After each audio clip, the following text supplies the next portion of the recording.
बिस्मिल्लाहिर्रहमानिर्रहीम। अस्सलाम वालेकुम। विनर्स स्पोर्ट्स के साथ आपका मेज़बान शहज़ादा मोइन नाज़िर। हम अपने प्रोग्राम में क्रिकेट, हॉकी, फुटबॉल और दीगर खेलों पर बात करते हैं और उसके साथ कोशिश करते हैं जो खेल ग्रास रूट लेवल पर खेले जाएँ उसको अपने प्रोग्राम में डिस्कस करें। पाकिस्तान और अफगानिस्तान के ख़िलाफ़ वनडे सीरीज़ होने वाली है और बाकायदा तौर पर पाकिस्तान की टीम जो है श्रीलंका पहुँच चुकी है, जहाँ अफगानिस्तान के ख़िलाफ़ 3 वनडे मैचेस पर सीरीज़ पर मुश्तमिल जो है ये सीरीज़ खेली जाएगी। और साथ साथ अगर बात कर लें दीगर खेलों के हवाले से तो स्क्वॉश में जो प्लेयर हमज़ा खान ने बड़ी ज़बरदस्त परफॉर्मेंस दी थी, पाकिस्तान के लिए टाइटल जीता,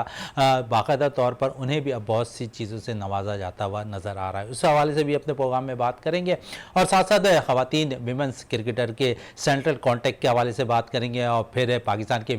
मेन टीम के हवाले से भी बात करेंगे, जिन्हें सेंट्रल कॉन्टैक्ट भी मुतमईन कर दिया गया है कि उनकी तमाम ही जो मुतालबात है वो पूरे होते हुए दिखाई देंगे। बाबर आजम से मशवरात हुए बाकायदा तौर पर इस हवाले से और उसके बाद जो है सेंट्रल कॉन्टैक्ट से जो बहुत सी चीज़ें खिलाड़ियों के हवाले से आ रही थी सामने, वो दूर होती हुई नज़र आई। और फिर जनूबी अफ्रीका की टीम पाकिस्तान की दौरे पे पहली दफ़ा पहुंच रही है। विमेंस टीम पाकिस्तान का दौरा करेगी और बाकायदा तौर पर उम्मीद है कि आज रात तक जो है जनूबी अफ्रीकन टीम जो है पाकिस्तान पहुंच जाएगी। और कराची में 3 वनडे मैचेस और T20 मैचेस जो है नेशनल स्टेडियम कराची में ये मैचेस खेले जाएंगे विमेंस टीम के। और कल से बाकायदा तौर पर विमेंस टीम का कैंप भी जो है कराची में लग रहा है। दूसरी तरफ अगर बात करें तो नेपाल की टीम भी पाकिस्तान जल्दी पहुंच रही है एशिया कप के लिए और वो भी बाकायदा तौर पर नेशनल बैंक क्रिकेट ग्राउंड पर कराची में जो है अपनी प्रैक्टिस सेशन का आगाज़ करेगी। तो एक अच्छी खबर कराची वालों के लिए है कि कराची में क्रिकेट की सरगर्मियाँ बहुत तेज़ी में बढ़ती हुई दिखाई दे रही हैं। दूसरी तरफ सबसे इंपॉर्टेंट चीज़ जो काफ़ी अरसे से रुकी रीजनल क्रिकेट एसोसिएशन की जानिब से नज़र आई है वो ये कि अंडर 13 के ट्रायल्स जो है बाकायदा तौर पर कराची में आज से शुरू हो गए। जोन 6 के आज ट्रायल्स मुनक्किद किए गए और बाकी जो जोन है उनके भी ट्रायल्स आज हुए और फिर कल जो है मुख्तलिफ जोन के ट्रायल्स मुनक्किद होंगे अंडर 13 के। अंडर 13 के हवाले से हम बात कर लें तो हमारे प्रोग्राम में सेक्रेटरी कराची रीजन एसोसिएशन के जावेद खान मौजूद थे, जिन्होंने कहा था कि हम अगर इसे नए अहदे पर फाइज हुआ तो उसके बाद जो माजी में जो क्रिकेट हुआ करती थी, मुख्तलिफ टूर्नामेंट हुआ करते थे, उन्हें बहाल करने की भरपूर तौर पर कोशिश करेंगे। तो यही कुछ होता रहा। सेक्रेटरी वो बने, नदीम उमर साहब सदर बने कराची रीजन एसोसिएशन के, तो बाकायदा तौर पर इस पर काम होता हुआ दिखाई दे रहे हैं। जावेद खान ने पहला स्टेप अच्छा लिया कि अंडर 13 के टूर्नामेंट जो है मुनक्किद कराने जा रहे हैं और यहाँ पर मुख्तलिफ जोन के ट्रायल्स भी अब मुनक्किद होते हुए कराची में नजर आ रहे हैं। इस हवाले से भी अपने प्रोग्राम में बात करेंगे और दीगर खेलों के हवाले से भी बात करेंगे। जिस तरह स्क्वॉश में हमजा खान के हवाले से बात की उस पर भी बात करेंगे। हमारे साथ हमारे साथी स्पोर्ट्स एनालिस्ट और विनर्स टीम के रियाजुद्दीन साहब हमारे साथ मौजूद हैं, इनसे बात करते हैं। रियाज साहब, सबसे पहले तो 37 साल बाद पाकिस्तान को टाइटल जितवाने वाले हमजा खान के हवाले से बात कर लें, क्या कहेंगे हमजा खान के हवाले से? बिस्मिल्लाहिर्रहमानिर्रहीम। बहुत शुक्रिया शहज़ादा मोइन। देखें, ये एक बहुत ही अच्छी बात है और ये ख़बर जो है मतलब सुनकर जितने भी स्पोर्ट्स के हल्के हैं, खुसूसन स्क्वॉश के जो हल्के हैं, उनको बड़ी खुशी हुई, इसलिए कि हमारे जूनियर खिलाड़ी ने 37 साल के बाद जो है जूनियर वर्ल्ड कप जीतने में कामयाबी हासिल की और इससे कबल 37 साल कबल जानशेर खान ने ये कारनामा अंजाम दिया था। और आप ये देखें कि जब 96 में हमने आखिरी टाइटल जीता था तो उसके बाद से लेके अब तक हम कोई टाइटल जो है नहीं जीत सके थे। और गो के इस दौरान हमारे बहुत से मतलब जो खिलाड़ी आए उन्होंने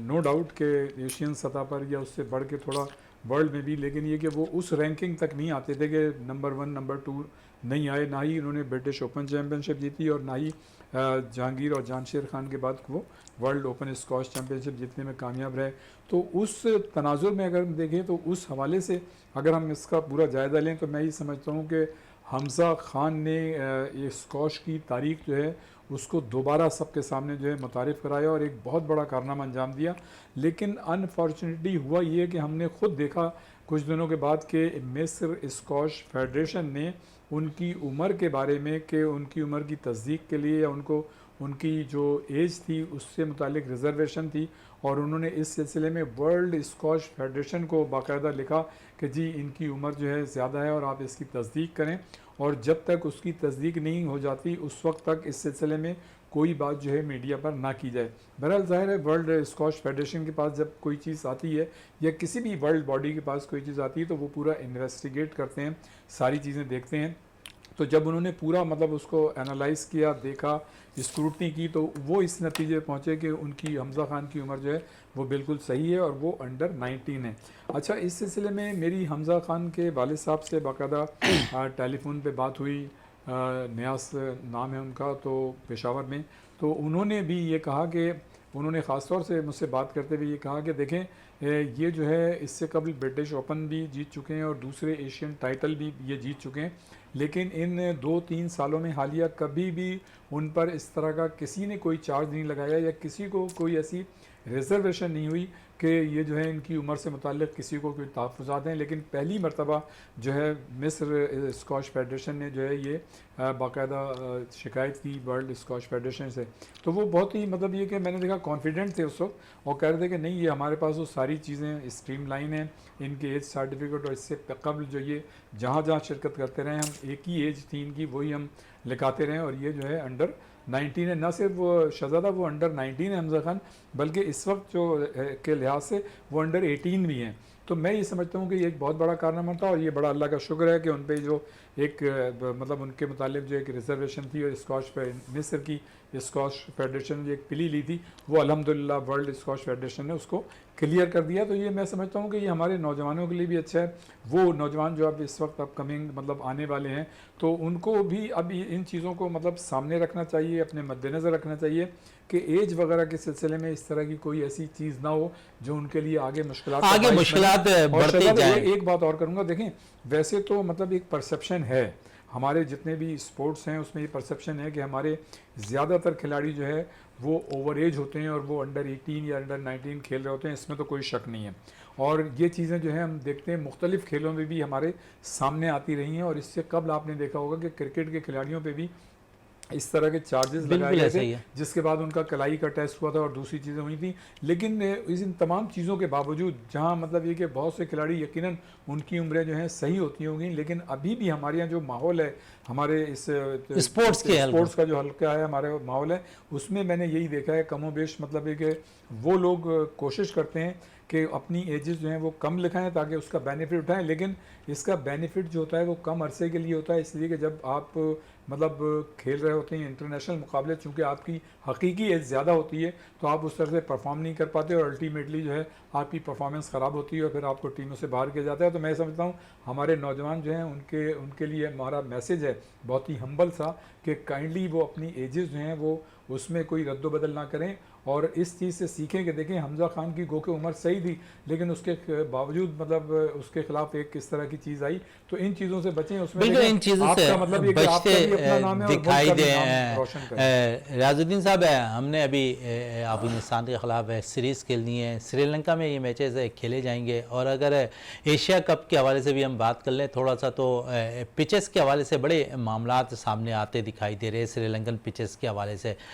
तो इस पर क्या कहेंगे श्रीलंकन पिचेस के हवाले से, और फिर ओवरऑल जिस तरह हमने अफगानिस्तान के खिलाफ सीरीज़ खेलनी है उस हवाले से क्या कहेंगे कि क्या समझते हैं कि पाकिस्तानी टीम इस सीरीज़ में बआसानी कामयाबी हासिल करे? देखें, इस श्रीलंका का जो मामला है उसकी मेरे ख्याल से वजह ये है कि जो प्रेमादासा उनका स्टेडियम है उसमें मतलब है कि 3 दिन में 2 मैचेस हुए हैं और उसमें जो टीम है उनका 100 से कम स्कोर रहा है। तो देखें ये तो बिल्कुल एक अलार्मिंग सिचुएशन है। हालांकि चे जाए कि होता ये है कि इंटरनेशनल क्रिकेट काउंसिल उन मतलब ये कि विकेटों पे या उन स्टेडियम की विकेटों को डीमेरिट पॉइंट देती है जहाँ पे स्कोर जो है बहुत ज़्यादा बन जाता है, 600 रन स्कोर हो जाते हैं और वो सिर्फ जैसे मुल्तान में हमारे साथ पाकिस्तानी विकेटों पे हुआ, वहाँ पे हुआ था, फिर रावलपिंडी की विकेटों पे हुआ था ऑस्ट्रेलिया और इंग्लैंड के खिलाफ, तो उनको जो है आईसीसी जो है डीमेरिट पॉइंट देती है। लेकिन अगर आप दूसरी तरफ देखें तो इतना कम स्कोर होना भी मतलब ये कि ये एक तवज्जो तलब बात है। तो यकीनन अब जैसे कि एशिया कप आ रहा है, चलें ये तो मतलब वहाँ के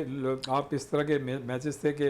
हो गया, लेकिन अब जो एशिया कप वहाँ पे होगा और 9 मैचेस एशिया कप के वहाँ पे हैं, सिर्फ 4 मैचेस हमारे पाकिस्तान में नाम का एशिया कप जो है वो हमारे यहाँ हो रहा है और ये हमेशा मतलब ये तारीख़ का एक हिस्सा रहेगा। तो मैं ही समझता हूँ कि जो ये ज़िम्मेदारी जो है श्रीलंकन क्रिकेट बोर्ड पर आयद होती है को वो इसको जो है बाकायदा देखें, इस पर नज़रसानी करें, इसलिए कि देखें एक तो ये कुदरती तौर को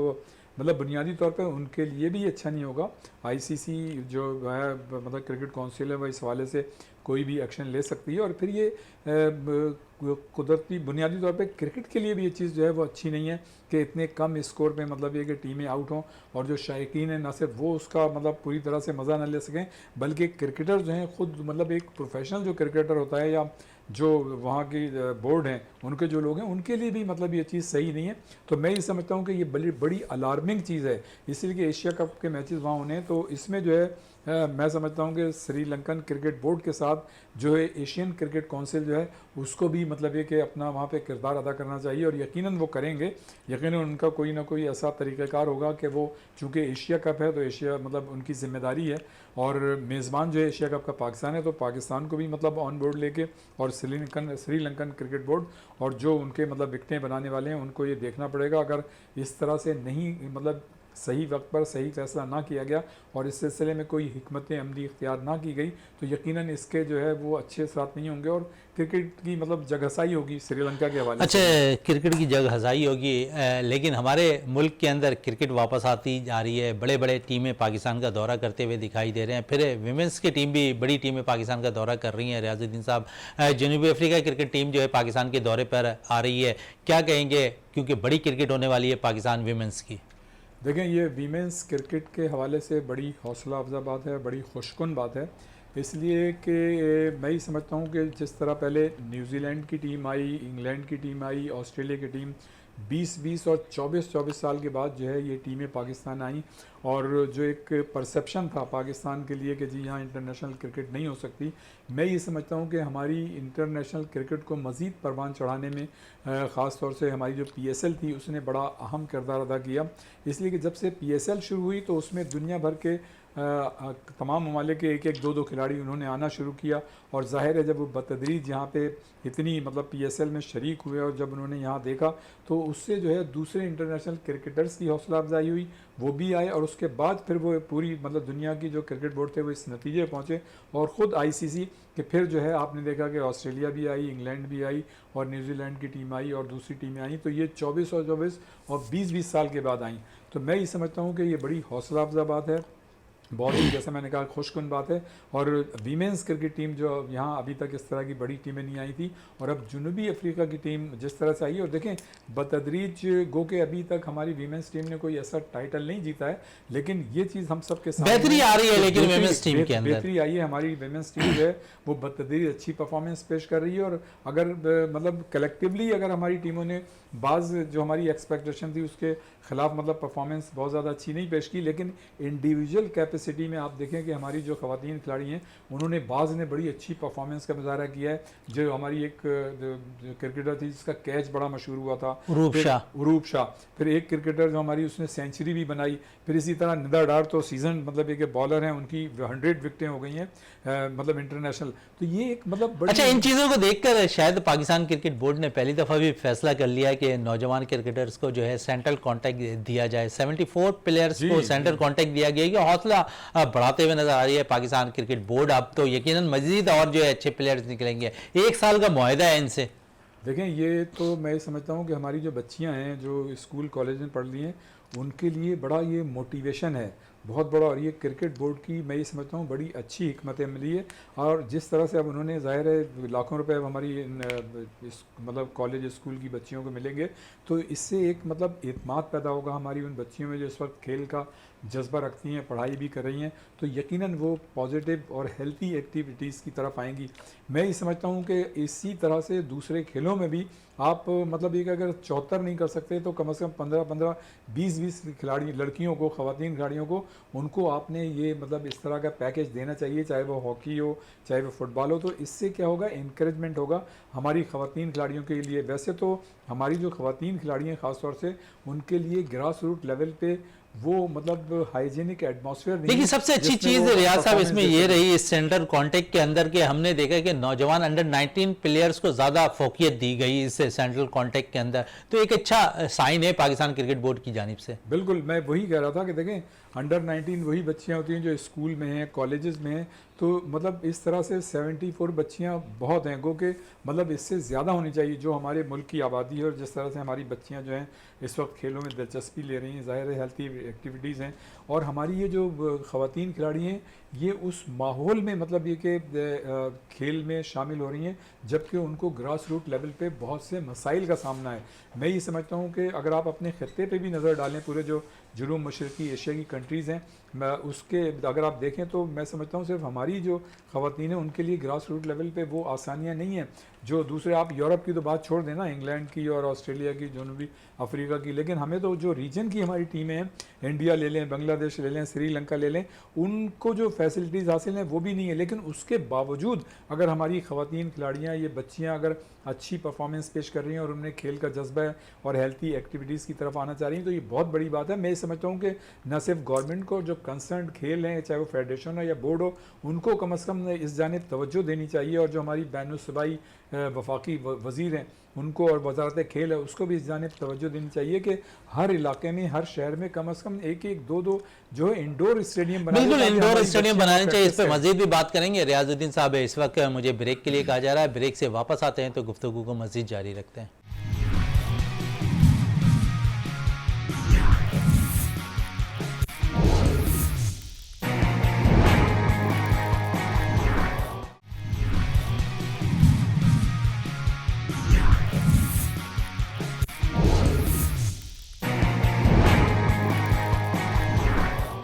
वक्फे से पहले जिस तरह हम बात कर रहे थे सेंट्रल कॉन्टैक्ट के हवाले से विमेंस क्रिकेटर्स के, थोड़ी सी बात मज़ीद कर लें क्रिकेट के हवाले से रियाजुद्दीन साहब से। रियाज साहब, काफ़ी अरसे के बाद अंडर 19-13 के ट्रायल जो है रीजनल्स के हो रहे हैं, मुख्तलिफ जोन के ट्रायल्स आज मुनक्किद हुए, फिर कल ट्रायल्स हैं। क्या कहेंगे, काफ़ी अरसे के बाद जो है अंडर 13 टूर्नामेंट, अंडर 15 टूर्नामेंट अब मुनक्किद होगा? देखिए शहजाद भाई, बड़ी अच्छी बात है कि मतलब पाकिस्तान क्रिकेट बोर्ड जो है अब अंडर 19 की जानिब उसने तवज्जो देनी शुरू की है। बीच में मामला कुछ ऐसे थे कि काफ़ी वक्फा हो गया, और जब तक हम अपने जूनियर खिलाड़ियों को आगे लेके नहीं चलेंगे, उनकी मतलब उनको परफॉर्मेंस पेश करने के मौके नहीं देंगे, आपका जो बेस है वो मजबूत नहीं होगा। आप ये देखें कि हमारे 4-5 क्रिकेटर जो अब सामने आए हैं, जैसे सऊद शकील हैं और दूसरे मोहम्मद हारिस हैं और वसीम जूनियर, ये लोग जो है आप देखें कि इन्हें जूनियर में खेलने के मौके मिले, गो के ज़ाहिर है ये PSL में नमूदार हुए, लेकिन इनकी बेस जो थी वही जूनियर थी। तो मैं ये समझता हूँ कि हमारे जो जिनकी उम्रें 16-17 साल हैं, जब तक ये अंडर 18 या अंडर 19 उनको इस सतह पर खेलने के मौके नहीं मिलेंगे, उस वक्त तक हमारे खिलाड़ी जो है बड़े प्लेयर्स नहीं बन सकते। देखें आम तौर पे तो हमारा एक 14 साल का लड़का भी इंडिविजुअल कैपेसिटी में मोहल्लों में, ग्राउंड्स में वो खेलते नज़र आते हैं, लेकिन जब तक आप एक सिस्टम के तहत इन नौजवानों को लेके नहीं आएंगे, उस वक्त तक आप उनसे उनकी परफॉर्मेंस जो है सही तरह से नहीं निकलवा सकते। तो मैं ये समझता हूँ कि पाकिस्तान क्रिकेट बोर्ड ने अब जिस तरह से रीजन की सतह पर अंडर 19 के ट्रायल्स को या टूर्नामेंट को अब वो रख रहे हैं, तो ये एक बड़ा पॉजिटिव, मतलब इसका एक इम्पैक्ट आपको। लेकिन रियाज साहब, आप इसको बेहतर समझते हैं, क्योंकि अगर हम देखें तो अंडर 13 के उन्होंने ट्रायल्स आज बाकायदा तौर पर रखे, कल इसका इनेकाद होना है मुख्तलिफ जोन का। 2 माह कबल अगर बच्चों की छुट्टी के हवाले से बात कर लें तो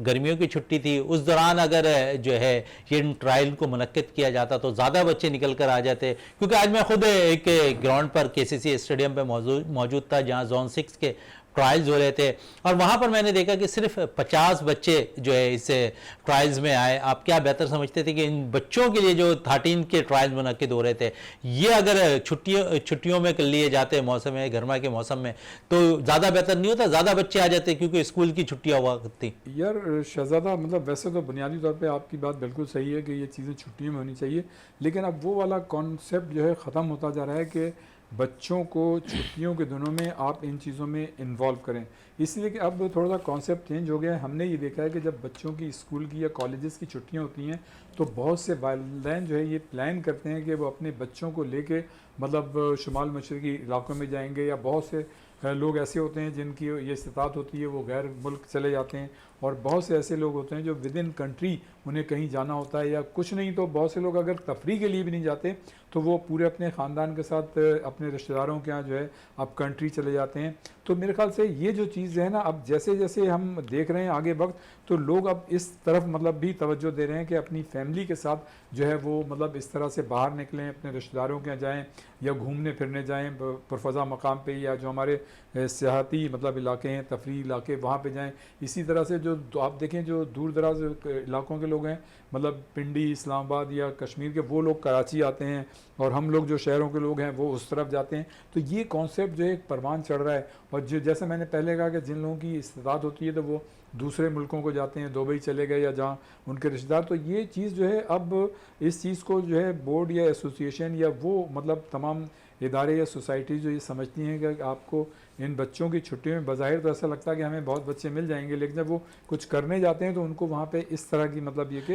बिल्कुल रियाज साहब, इस पर मजीद भी बात करेंगे। कराची रीजनल एसोसिएशन की जानिब से जो ट्रायल मुनक्किद किए जा रहे हैं मुख्तलिफ जोन में, इस पर भी बात करेंगे। अब थोड़ी सी बात कौमी खेल हॉकी के हवाले से कर लें। इस वक्त अगर देखें तो प्राइम मिनिस्टर की जानिब से बाकायदा तौर पर जो देखा गया है कि पाकिस्तान स्पोर्ट्स बोर्ड ने जो है जो अबूरी कमेटी काम कर रही थी उसको तहलील कर दिया। इसी हवाले से हमारे साथ बात करने के लिए मौजूद हैं सोहेल अकरम साहब, टेलीफोन लाइन पे जो टेक्निकल अंपायर हैं, इनसे बात कर लेते हैं इसी हवाले से। सोहेल अकरम साहब, क्या कहेंगे इससे जो मामलात हुए पाकिस्तान हॉकी फेडरेशन के, जो जिन्हें तमाम ही काम से रोक दिया गया, इस पे क्या कहेंगे आप? जी शुक्रिया शहजादा मोइन साहब। जी शहजादा मोइन साहब, ये पिछले तकरीबन 7-8 माह से एक समरी थी जो प्राइम मिनिस्टर साहब के पास भिजवाई गई थी, फिर वहां से फिर एक कमेटी 3 ओलंपियन हजरात की बनी, फिर उसके बाद 3 वुज़रा की कमेटी बनी, और ये 12 से 20 लोग MNAs थे कायमा कमेटी की, जहाँ पे सिफारिशात मुकम्मल करके प्राइम मिनिस्टर साहब को भिजवाई गई। फिर वहां से स्पोर्ट्स बोर्ड को हदायत की गई कि ये इस सारे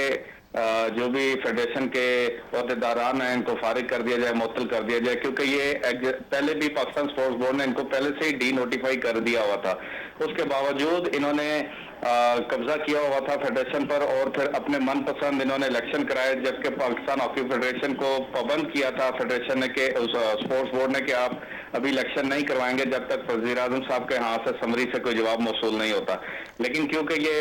इन्होंने सारे पूरे पाकिस्तान में इलेक्शन करवाए और अपनी मर्जी के नताज हासिल किए, और उसकी कंप्लेंट्स जो सी थी वो काफी प्लेटफॉर्म पर की जा चुकी थी काफी इलाकों से, जैसे इस्लामाबाद में भी लारी अड्डे पर, बस अड्डे पर इलेक्शन हुआ, इसी तरह लाहौर के अंदर, शेखुपुरा के अंदर, इसी तरह सिंध के कई इलाकों के अंदर, वो बलूचिस्तान में भी बड़े बाद में प्रॉब्लम्स बने। तो उस पे फिर ये कमेटी ने जो अपना सिफारिशात भेजी थी वज़ीर आज़म साहब को, उस तनाजुर के अंदर TSP को अहकाम जारी किए गए कि इनको जो सा मुअत्तल कर दिया जाए। अच्छा सोहेल अकरम साहब, आप कह रहे हैं कि जो इलेक्शन कराए गए वो बाकायदा तौर पर शफाफ नहीं थे, यही कहने का मकसद है आपका? जी बिल्कुल ऐसे ही है, शफाफ इलेक्शन नहीं थे,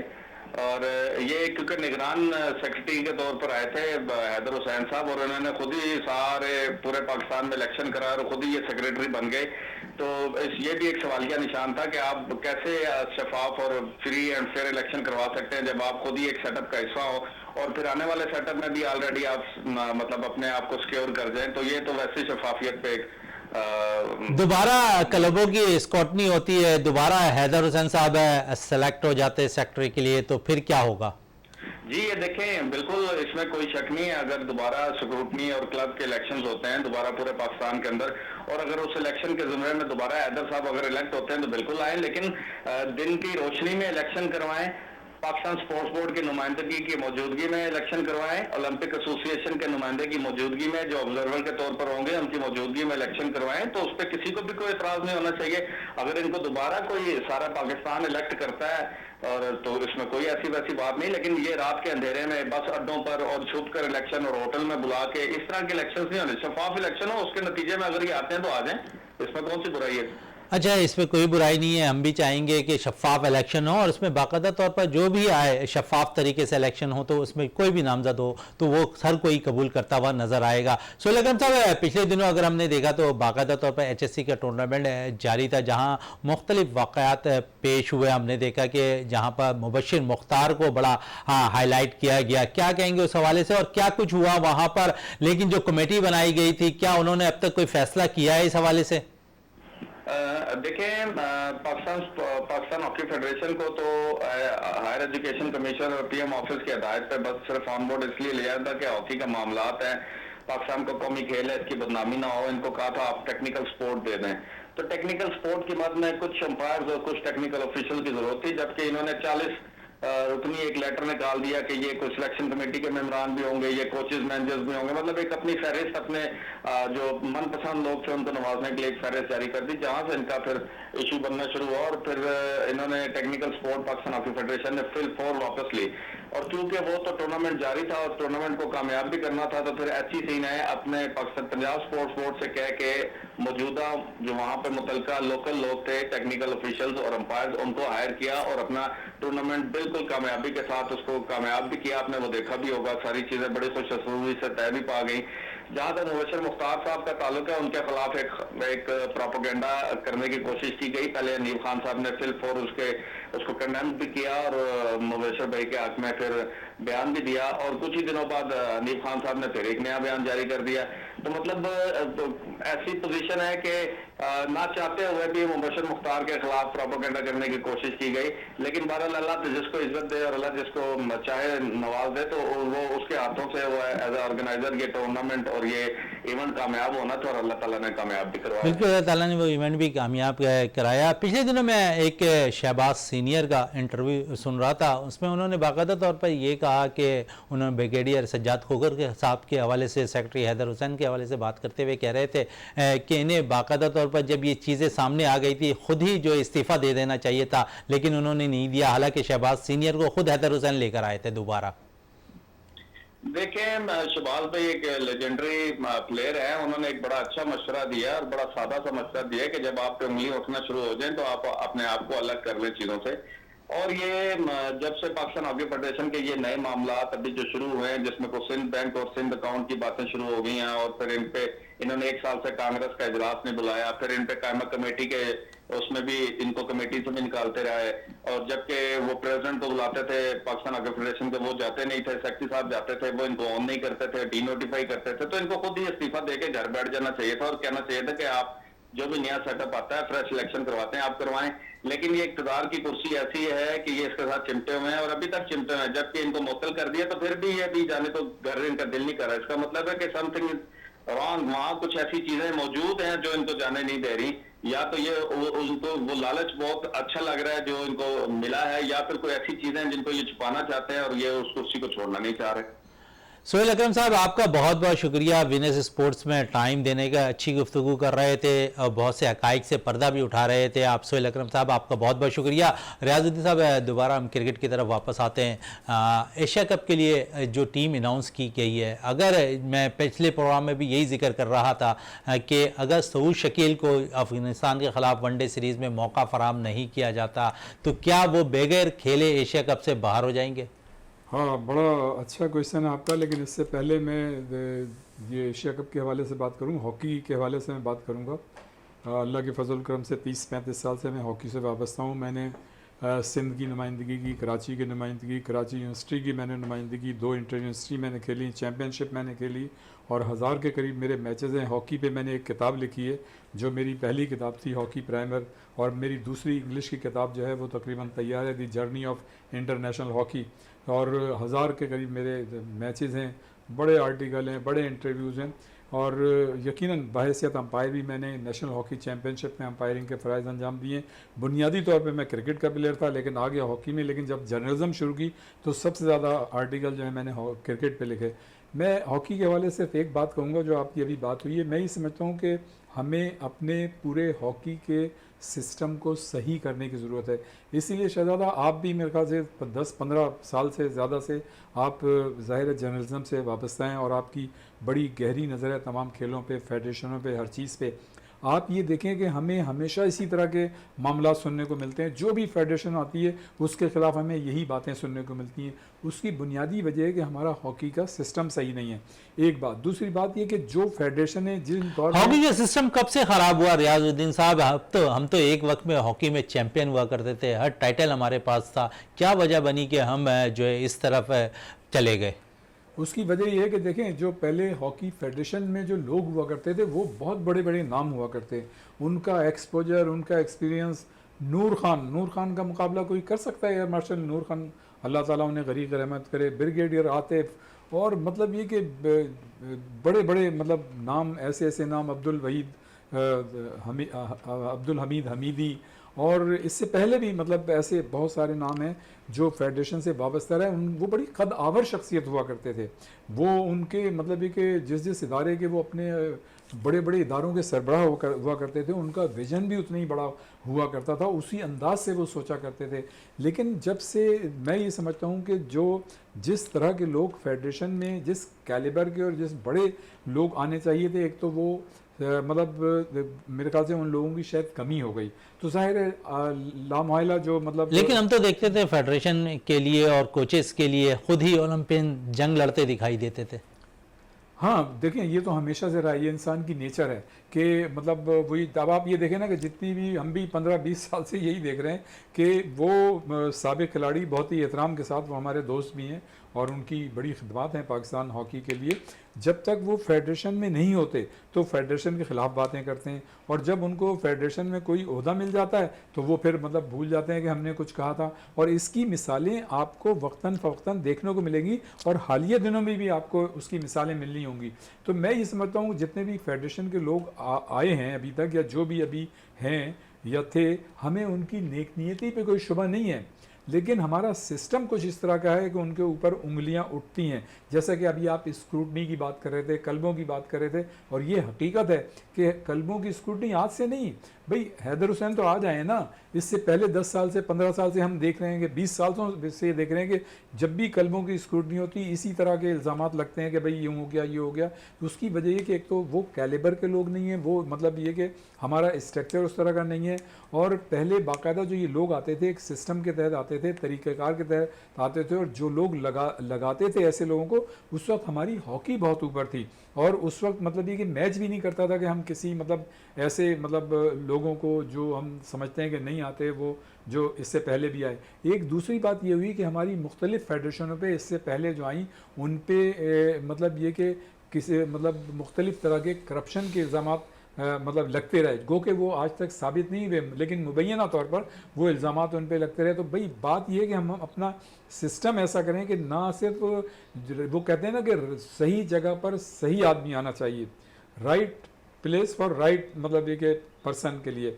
तो हम जब तक हमें वो लोग दरकार नहीं होंगे, या जो वो लोग जो इन सीटों पे लोगों को लेके आते हैं, वो जब तक मतलब मेरिट पे लोगों को लेके नहीं आएंगे, उस वक्त तक ये चीज़ें नहीं होंगी। आप ये देखें कि नूर खान साहब के ज़माने में, आतिफ साहब के ज़माने में, हमीदी साहब के ज़माने में, और इससे पहले भी मतलब जो फेडरेशन के लोग थे उनके ज़माने में आपकी टीमों की रैंकिंग कहाँ होती थी दुनिया में। लेकिन मैं एक बात बहुत मतलब ज़रूर कहूँगा कि जिस ज़माने में हमारी टीमें जो हैं बड़ी बड़ी फतूहात हासिल कर रही थी, तो इसमें शक नहीं कि उस वक्त की फेडरेशनों को भी इसका क्रेडिट जाता है और उन खिलाड़ियों को तो जाता ही है। लकीली उस ज़माने में हमारे 7-8 स्टार्स खिलाड़ी एक साथ टीम में हुआ करते थे, जिसकी वजह से हमारी टीम कामयाब होती थी। लेकिन अगर उस वक्त कोई ऐसा सिस्टम बन जाता ना, ख़ास तौर से जो हमें स्पॉन्सरशिप के अब मसाइल आ रहे हैं, कोई ऐसा रोड मैप हमें मिल जाता, तो शायद ये चीज़ें नहीं होती और इतनी ज़्यादा ख़राबियाँ नहीं होती। अब आप ये देखें कि उस ज़माने में पॉलिटिक्स थी, लोग जो एक दूसरे के खिलाफ होते थे, लेकिन जो अब जो एक हिजान अंगेज़ी आ गई है वो नहीं थी। उसकी वजह ये थी शहजादा कि एक तो हमारी रैंकिंग अच्छी थी, हम दुनिया भर में हमारी टीमें जो है बाहर जाती थी, दूसरी टीमें यहाँ आती थी, और फिर पाकिस्तान की सतह पर कोई ना कोई एक टूर्नामेंट जो है किसी न किसी शहर में होता था, और ज़्यादातर शहरों में लोकल टूर्नामेंट्स होते थे जिसमें क्लब इन्वॉल्व होते थे, और जो कौमी सतह के टूर्नामेंट्स होते थे तो उसमें बड़े डिपार्टमेंट। इन सब चीज़ों को वापस कैसे लेकर आएंगे? देखें, इन चीज़ों को उसी वक्त आप वापस लेके आ सकते हैं जब हमारे जो मतलब जो हमारा स्पोर्ट्स बोर्ड है और हमारा जो बैनुल-सूबाई अब तो वजारत खेल है वो है, और जो हमारे बड़े लोग जो इस्लामाबाद बैठे हैं जो पॉलिसीज़ बनाते हैं, वो इन पॉलिसीज़ को रिव्यू करें करें, इनको जो है रिविजिट करें और ऐसा कोई तरीक़ाकार मतलब ये कि अपनाएं और इंट्रोड्यूस करें, ताकि देखें इस तरह की चीज़ें ना आएँ जो हम आजकल सुनने तो को आ रहे इसमें हैं। तो हम खुद देखते हैं कि आपस ही में इल्ज़ाम तराशी होती है, एक जगह फिर काम भी कर रहे हैं। शहनाज वही- शेख की आपकी मिसाल आपके सामने है, बिल्कुल। नासिर अली की मिसाल आपके जी। सामने है, दोनों काम कर रहे हैं, दोनों लेकिन काम- एक दूसरे पे बयानात भी देते नहीं, नजर अब आए। आप देखें शहनाज शेख साहब बड़े काबिल एहतराम हैं, उनके जो एक्सपीरियंस है, एक्सपोजर है, और वो हमारे बड़े हैं, बिल्कुल सब पे उनका एहतराम लाजिम है। लेकिन आप ये देखें कि उस दिन समीउल्लाह मेरे साथ प्रोग्राम में थे एक टेलीविज़न के, तो वो समी भाई ओलंपियन समीउल्लाह वो शहनाज शेख साहब के हवाले से कह रहे थे कि शहनाज शेख को नहीं आना चाहिए था। शहनाज शेख जितना बड़ा नाम है, अगर उन्होंने इस फेडरेशन के खिलाफ कोई बात की थी, नहीं आना चाहिए था। लेकिन मैं ये समझता हूँ कि अगर हम इसको दूसरी नुक्ते नज़र से देखें, मैं ये कहता हूँ कि बल्कि हमें तो सारे ओलंपियंस इंटरनेशनल खिलाड़ियों जो खिलाड़ी हैं उनको अगर कोई फेडरेशन आ जाती है और अगर टीम कोई जीतने की तरफ जा रही है तो हम सबको उसका साथ देना चाहिए, और जो ज़ाती इख्तलाफात हैं छोटे मोटे उसको हमें भुला देना चाहिए। लेकिन शहजादा हमें नज़र नहीं आ रहा कि ये चीज़ें जो हैं ख़त्म होंगी, और अल्लाह ताला ही हॉकी के लिए बेहतर करे। देखें हॉकी वो खेल है, जब पाकिस्तान बना था तो इब्तदाई दौर में हमारी मतलब ये कि मुल्क को हॉकी की वजह से पहचाना गया था, जब हमने एकदम से इतने इतने बड़े बड़े कारनामे अंजाम देने शुरू किए थे। 3 Olympic, 4 world cup, 3 champions trophy, 10 Asian games, और उस वक्त तो हमारा तूती बोलता था पूरी दुनिया में, और हम जहाँ भी जाते थे बड़े बड़े टूर्नामेंट जीतते थे। तो मैं ये समझता हूँ कि उस दौर को वापस लाने के लिए एक तो देखें इसमें स्पॉन्सरशिप जो है ना, फेडरेशन को खुद ऐसा तरीक़ेकार इस्तेमाल करना चाहिए। देखें अभी तक शहजादा सिर्फ 2005 में एक लीग हुई थी, उसके बाद कोई लीग नहीं हुई, और उसके बाद 2005 के बाद इतनी फेडरेशनें आ गई। हालांकि शहबाज सीनियर के दौर में उन्होंने कोशिश की थी लेकिन वो भी नहीं कर सके। तो भाई आप में इतनी कैपेबिलिटी होनी चाहिए, इतनी कैपेसिटी होनी चाहिए, आपका इतना बड़ा विजन होना चाहिए कि आप ऐसे प्रोफेशनल की खिदमत हासिल करें जो आपको एक ऐसी प्रोडक्ट बना के दें जिससे मतलब ये कि आपको पैसा आना शुरू, जब आपके पास पैसे आना शुरू होंगे ना, और जब जितने ज़्यादा लोग आप इन्वॉल्व कर सकेंगे तो ये सारी सियासत ख़त्म हो जाएगी। फिर टूर्नामेंट्स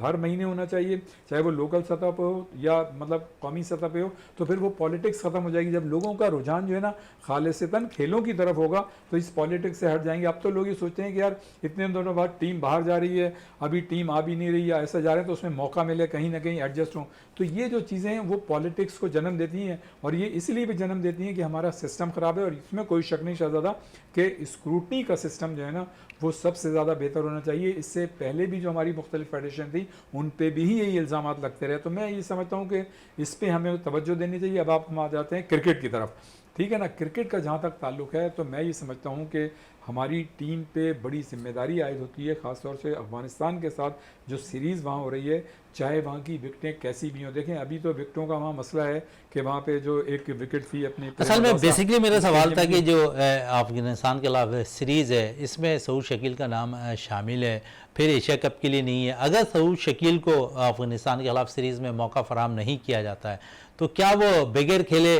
टीम से बाहर हो जाएंगे? सर मैं तो ये कहता हूँ कि जिन लोगों ने ये टीम सेलेक्ट की है ना, जो इनसे बड़े लोग हैं वो इनसे पूछें कि आपने सऊद शकील का नाम क्यों शामिल नहीं किया है। 50 ओवर का मैच है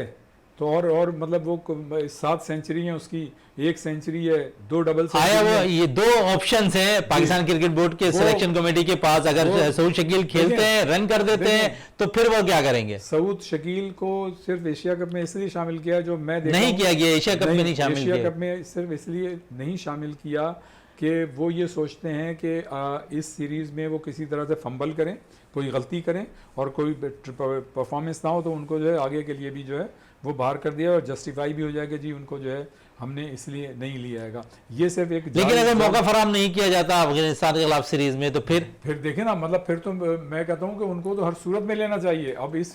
सिलेक्शन कमेटी पे इतना क्रिटिसिज्म आएगा इसलिए कि अगर कहीं थोड़ी सी गलती हो गई तो फिर ये,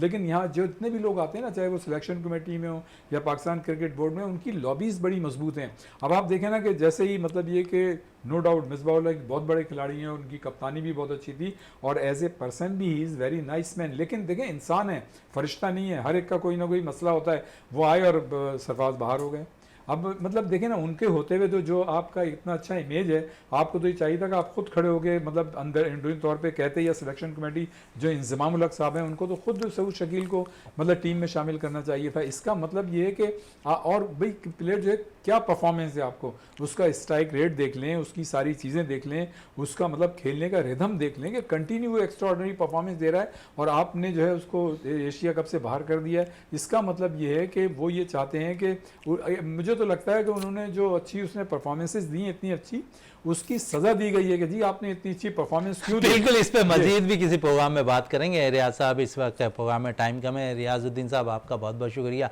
प्रोग्राम का अख्ताम करते हैं इस दुआ के साथ कि पाकिस्तान में खेल और खिलाड़ी तरक्की करते रहें और पाकिस्तान का सब जिलाली परचम दुनिया भर में रोशन रहे। इसी के साथ अपने मेज़बान शहजादा मोइन को इजाज़त दें। पाकिस्तान जिंदाबाद।